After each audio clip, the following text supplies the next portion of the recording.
ममता बनर्जी का बड़ा दावा जो छोड़कर गए वो भी हमारे संपर्क में। बीजेपी और बागियों को लगा बड़ा झटका, आई टेंशन में। जी हाँ, क्या टीएमसी में मची बगावत के बीच ममता बनर्जी ने बड़ा खेला यहाँ पर कर दिया। क्या पार्टी छोड़ने वाले नेता सिर्फ ईडी सीबीआई के डर से छोड़े? क्या ममता बनर्जी ने बीजेपी और बागी नेताओं की पूरी रणनीति पर सवाल खड़े कर दिया है? और क्या 21 जुलाई की रैली से पहले बंगाल की राजनीति में बड़ा उलटफेर देखने को मिल सकता है? आज के इस रिपोर्ट में आपको दिखाएंगे ममता बनर्जी का बड़ा बयान दिखाऊंगी, उनका वायरल वीडियो दिखाऊंगी, बागियों पर लगाए गए आरोप आपको बताऊंगी, 21 जुलाई की रैली को लेकर बड़ा दावा और आखिर क्यों कहा जा रहा है कि इससे बीजेपी और बागी खेमे में हलचल मच गई है। तो वीडियो को आखिर तक आप लोग जरूर देखिएगा।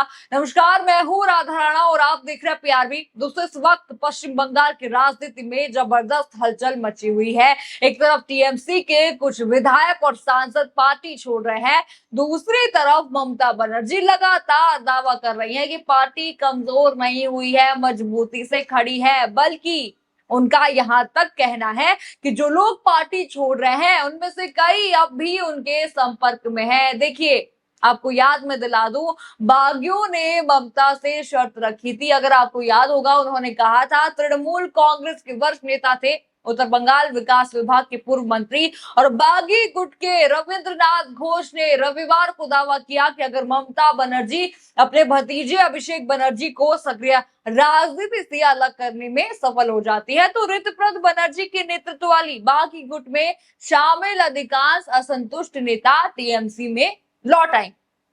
देखा आपने? अब देखिए, अब इस पर ममता क्या जवाब देती है वो भी आपको बताती हूँ। जरा ये वीडियो आप देखिए उनका।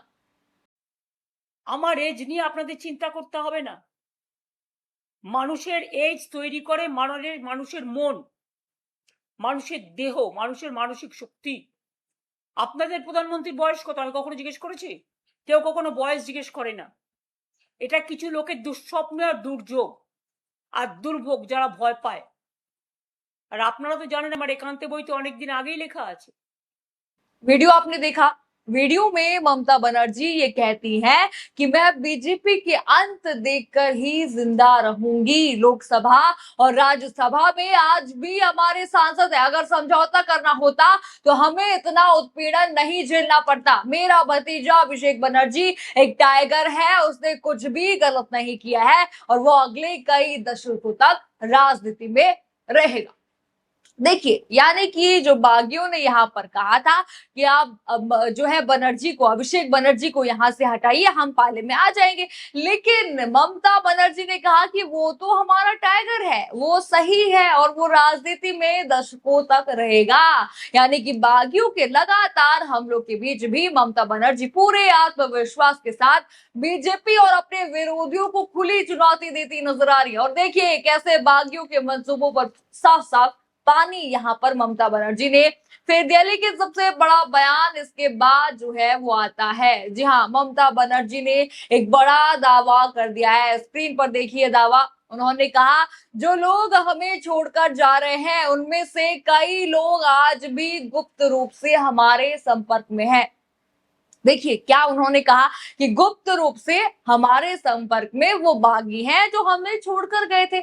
यानी कि ममता बनर्जी का कहना है कि पार्टी छोड़ने वाले सभी नेता दिल से उनके खिलाफ नहीं है। उनका दावा है कि कई लोग सिर्फ जांच एजेंसियों और दबाव की वजह से ऐसा कर रहे हैं। अब जरा पूरा मामला आपको यहाँ पर समझा देती हूँ। पश्चिम बंगाल के चुनावी नतीजों के बाद टीएमसी में लगातार हलचल देखने को मिली थी। आपको याद होगा किस तरह से सेंध लगाई गई थी। 20 यहाँ पर एनसीपीआई में बागी हो गए थे। कुछ सांसदों और विधायकों ने पार्टी छोड़ दी थी। कई नेताओं ने अभिषेक बनर्जी की कार्यशैली पर सवाल उठाए थे।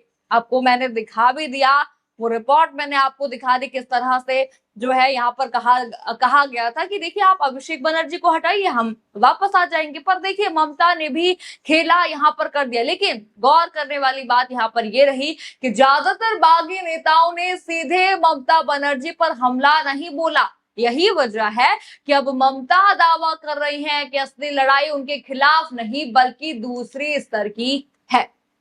देखिए, यानी कि साफ है अगर कुछ भी बागी यहाँ पर जो है ममता के साथ आते हैं तो भाजपा को सबसे बड़ा झटका लगेगा, और जो बागी ये कह रहे हैं कि हम साथ लाएंगे उनको भी बड़ा झटका यहाँ पर लगेगा। अब जरा ममता बनर्जी का एक और बड़ा बयान मैं आपको बता दूं। उन्होंने कहा जो लोग ईडी, सीबीआई, सीआईडी, पुलिस या अन्य एजेंसियों के दबाव में है और अगर उन्हें लगता है कि वे इस दबाव को नहीं झेल सकते तो 21 जुलाई से पहले अपना फैसला ले ले। अगर उन्हें कहीं और जाना है तो चले जाए, लेकिन तृणमूल कांग्रेस को बदनाम न करे। साथ ही उन्होंने ये भी कहा कि उनके जाने से पार्टी कमजोर नहीं होगी।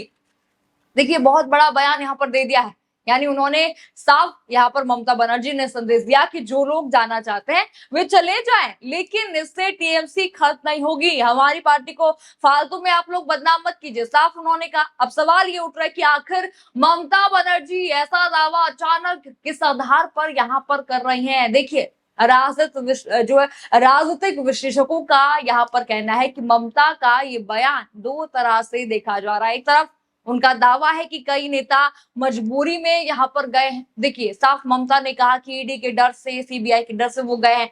दूसरी तरफ इसे एक राजनीतिक रणनीति भी माना जा रहा है जिससे बागी खेमे के भीतर शक और अविश्वास पैदा हो सकता है। देखिए अगर शक में यहाँ पर थोड़ा भी बागी आता है कि देखिए अगर ये जा रहे हैं तो क्या हमें भी जाना चाहिए, ऐसे करके वो ममता के पाले में गए तो देखिए ममता का खेला साफ साफ यहाँ पर सही होता दिख रहा है, ममता के पक्ष में आता वो फैसला दिखेगा। यानी देखिए भाजपा ने पूरी कोशिश करी, रणनीति बनाई। जिस तरह से आपको याद होगा खरीद फरोख्त के आरोप इन बागियों पर लगे थे, तो अगर वो सच भी यहाँ पर हैं तो भी देखिए ममता ने साफ कहा कि हमारे साथ जुड़े हुए हैं कुछ बागी।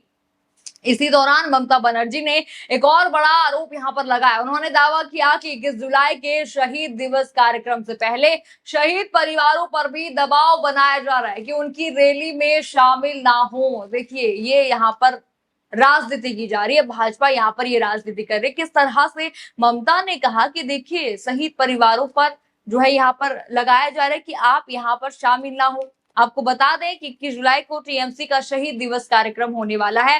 इस बार पार्टी में जारी राजनीतिक घटनाक्रम के कारण सभी की नजर इस रैली पर टिकी हुई है, क्योंकि देखिए माना जा रहा है कि रैली में जुटने वाली भीड़ से राजनीतिक संदेश निकल सकता है। अब चर्चा इस बात की भी है कि क्या 21 जुलाई से पहले टीएमसी को और झटके लगेंगे या फिर ममता बनर्जी का दावा सही साबित होगा और कुछ नेता फिर से उनके करीब आते दिखाई देंगे। फिलहाल इसका जवाब आने वाले दिनों में यहाँ पर साफ साफ मिल जाएगा। देखिए बागियों को तो यहाँ पर झटका लगा ही, साथ ही भाजपा को भी बड़ा झटका यहाँ पर ममता ने दिया है। वो कैसे मैं बता दूं, देखिए 360 का गणित इन्होंने बिठाया था इन बागियों को लेकर, लेकिन अब ममता ने दावा किया है कि कुछ हमारे संपर्क में हैं। और किस तरह से घोष ने भी दावा किया था कि अगर आप अभिषेक बनर्जी को हटा देते हैं तो हम जो है कुछ नेता यहाँ पर साफ साथ में आ जाएंगे। लेकिन देखिए यहीं पर भाजपा को झटका लगता है।